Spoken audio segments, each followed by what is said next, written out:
Hey guys, this is Comic Uno. Today I'm doing a review for Green Arrow issue 1, Future's End. And before I start talking about Green Arrow, just want to give you guys a couple updates. Of course, I have Comic Uno episode 63, and that's a show where I review all the comics I read this week in one show. And here are the exclusive comics. We got Tales of Terror issue 2, She-Hulk issue 8, The Names issue 1, Earth 2, issue 1 of Future's End, and this I also have an in-depth review on Comic Frontline if you want to check that out. Legendary Star-Lord, issue 3. Tiny Titans, issue 4. Future's End, issue 18. All New Dupe, issue 5.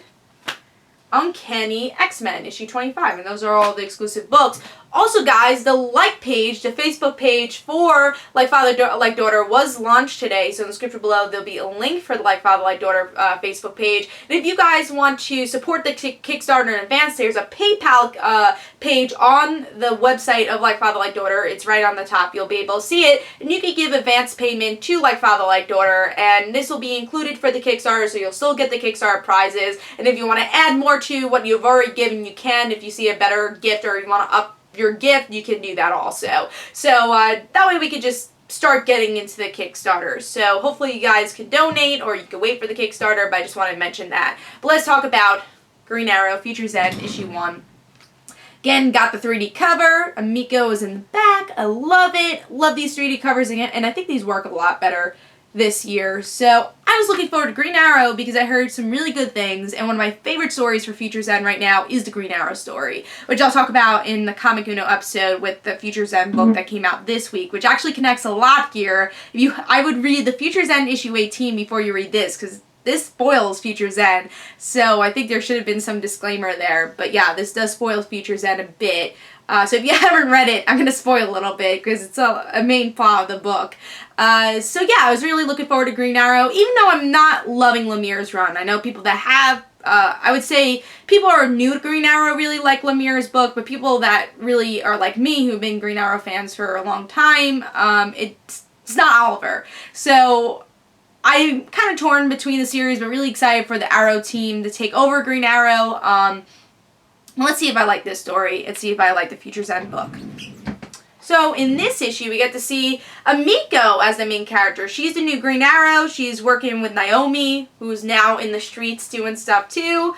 And she's a bit better of a character. I've always had complaints about her being like this random secondary character, but I did like her a little bit more in this issue than I did in previous issues, so it's kind of cool to see her more in the action of things. And we learn that Oliver is still alive, and well, he never died at this point, it doesn't seem like, and he's ready to turn him over to the Outsiders, which was the group that his father was part of, where he died on the island.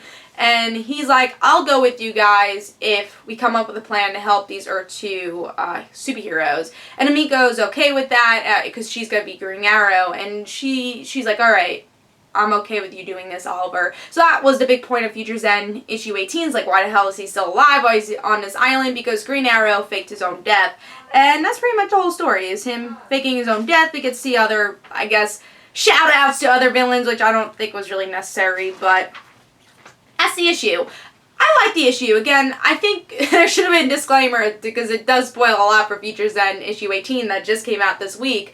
But I like this a lot. I think it was just a big improvement from what the last issue was supposed to be with Lemire. I did not like that issue at all. But with this issue, I just thought it was a big improvement, and it elaborates on what's been going on with Green Arrow and Future's End. I'm totally loving Amico's character. I think I didn't really like her that much in Lemire's run in the current story, but I do like her as an older character who's a lot more developed, and I respect her as Green Arrow, so I do like her story. I love how she came face to face with her mother in this issue. It works so well. So yeah, it's cool to see Oliver still alive and faking his own death, and they kind of poke fun of superheroes faking their own death, and like, repeating things that's already happened. So I thought I respected that also. So honestly, I thought it was a really solid issue. I think they name dropped a lot of villains, which I think Lemire is kind of notorious for, and we saw that with the last issue, and it didn't really mean anything. Like Deathstroke was in here, and I guess that does connect to Future's End, but I just didn't feel like it was that necessary to put here. It just felt like it filled up pages. And also, I'm not a big fan of the darker art. I do like I'm trying to think of his name, who's the artist for this book. I know it from the top of my head. Andrea Sorrentino. I do like his artwork, but I just don't really love it for Green Arrow. It's very dark artwork, and I always felt Green Arrow was a gritty character at times, but always a fun character. So it's really hard to see this darker artwork, which does fit for other books, but not. I don't think it really fit for Green Arrow that well, and that did bog down the issue a little bit for me because it's just so dark, and I can't really enjoy these action scenes because it's so dark. As you can see, I'm a big dark art fan. But yeah, overall, I thought this was a really solid issue. I'm going to give it 4 stars. Definitely one of the better Future Ends issue this week. Again, I've only read 3, but this is better than the other Future's End book I read. So I did like Green Arrow. I'm going to give it 4 stars, and I hope you guys enjoyed. This is Comic Unknown, guys. Don't forget to follow me on Twitter for Comic Unknown and the Rant Situations. Don't forget to like my Facebook page. Also, don't forget to like the Facebook page of Like Father, Like Daughter, and check out the website for Like Father, Like Daughter in the description below. So hope you guys enjoyed, and I'll see you guys later. Bye.